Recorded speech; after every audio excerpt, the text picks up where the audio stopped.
The importance of dreams. Man uses the spoken or written word to express the meaning of what he wants to convey.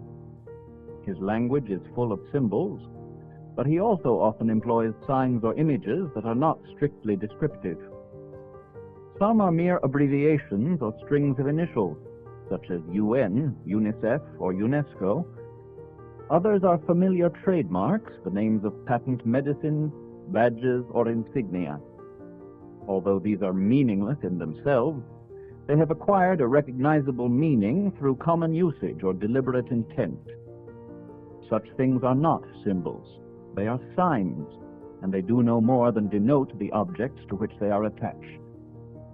What we call a symbol is a term, a name, or even a picture that may be familiar in daily life, yet that possesses specific connotations in addition to its conventional and obvious meaning.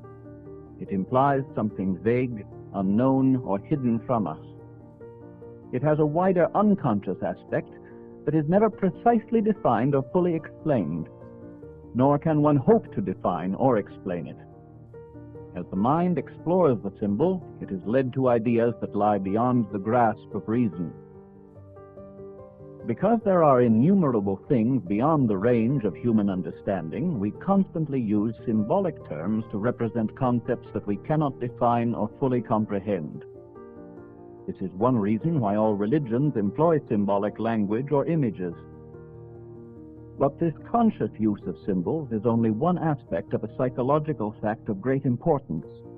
Man also produces symbols unconsciously and spontaneously in the form of dreams.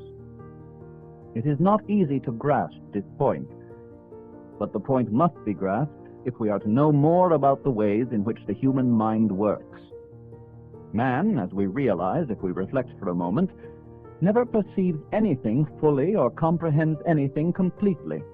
He can see, hear, touch, and taste, but how far he sees, how well he hears, what his touch tells him, and what he tastes depend upon the number and quality of his senses.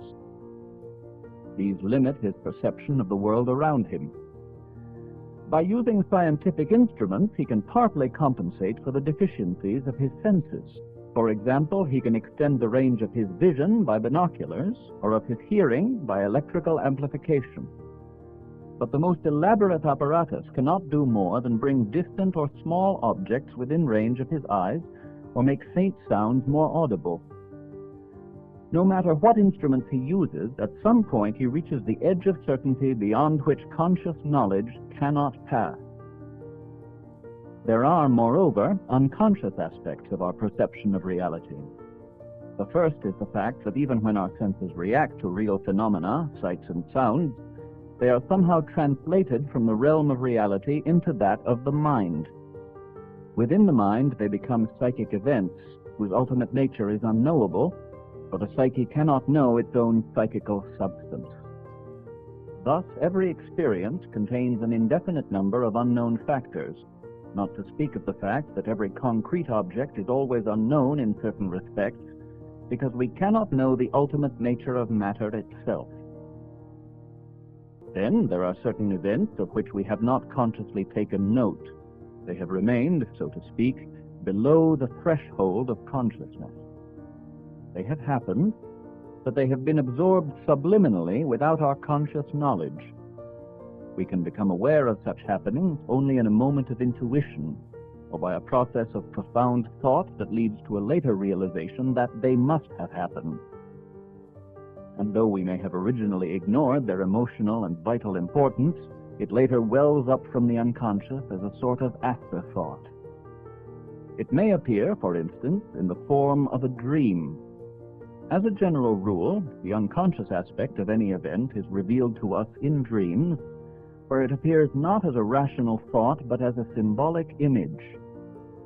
As a matter of history, it was the study of dreams that first enabled psychologists to investigate the unconscious aspect of conscious psychic events. It is on such evidence that psychologists assume the existence of an unconscious psyche, though many scientists and philosophers deny its existence.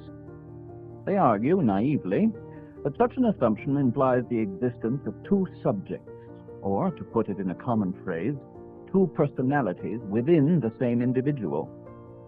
But this is exactly what it does imply, quite correctly. And it is one of the curses of modern man that many people suffer from this divided personality. It is by no means a pathological symptom. It is a normal fact that can be observed at any time and everywhere. It is not merely the neurotic whose right hand does not know what the left hand is doing. This predicament is a symptom of a general unconsciousness that is the undeniable common inheritance of all mankind.